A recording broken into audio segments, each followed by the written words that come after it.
We now know the details of what Ruby Franke and Jodi Hildebrandt had been doing to Ruby's two youngest children. Trigger warning right now, guys, because this is way worse than I thought. As you know, Ruby Franke was in court today. She pled guilty to 4 out of the 6 child abuse charges, and she has agreed to testify against Jodi Hildebrandt. From her statement released by her lawyer this week, it sounds like she is putting a lot of the blame on Jodi Hildebrandt.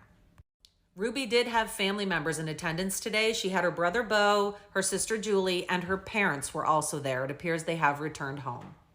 They did appear to arrive together, and when Ruby entered the courtroom, she did turn and look at them and smiled.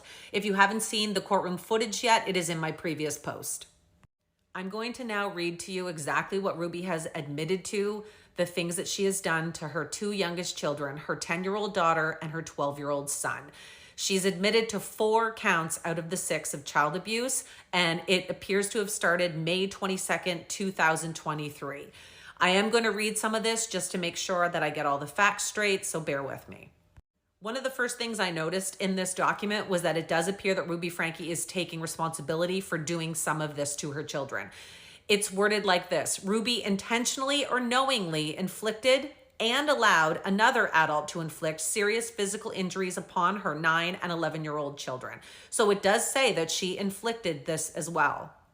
The first count of child abuse has to do with physical torture of her 12-year-old son. It says that initially she was forcing him to do physical labor for hours and days at a time. And the examples listed were doing wall sits, which is when you put your back up against a wall and squat down. It's absolute torture for anyone that has tried to do this. The other is carrying boxes of heavy books up and down stairs repeatedly. And the third example was the fact that he was being forced to work outside and do labor outside in the crazy Utah heat. As you know, in Utah, temperatures can get up to over 100 degrees. This is one of the things that Jodi Hildebrandt's neighbor had actually told the police about, was that she would look outside and she would see the children outside in crazy hot temperatures doing gardening. It also listed that he was made to do all of this barefoot and that he was also forced to stand outside in direct sunlight for hours and even days at a time. He was also forced to stay outside at all hours of the day and night for extended periods of time. This, of course, resulted in, as you can imagine, extremely serious sunburns. It resulted in blisters and repeated sloughing of the skin. So his skin was literally peeling off. He was denied food and water while he was doing this, and he would actually be punished if he was caught drinking water while he was outside. It went on to say that if they did feed him, he was given extremely bland, boring foods like a piece of chicken and some rice, while the rest of the family had a normal meal. He was being isolated from everyone in his life, and he was also refused any form of entertainment, which of course included electronics, but it also included books and any kind of paper. It also says that he apparently tried to run away previously. It was in July, and it looks like once they got him back, that is when they started restraining him. They initially tied up his wrists and his ankles, and they would tie him to weights or to Ruby as well. They also would get him to lay on his belly, and they would put his hands behind his back, handcuff his wrists, handcuff his ankles, and then tie the handcuffs together. This apparently caused excessive damage to his tissue and his muscles. And once he had open wounds, they would put some sort of homeopathic remedy on it, put duct tape over the wounds, and then put the handcuffs over the duct tape.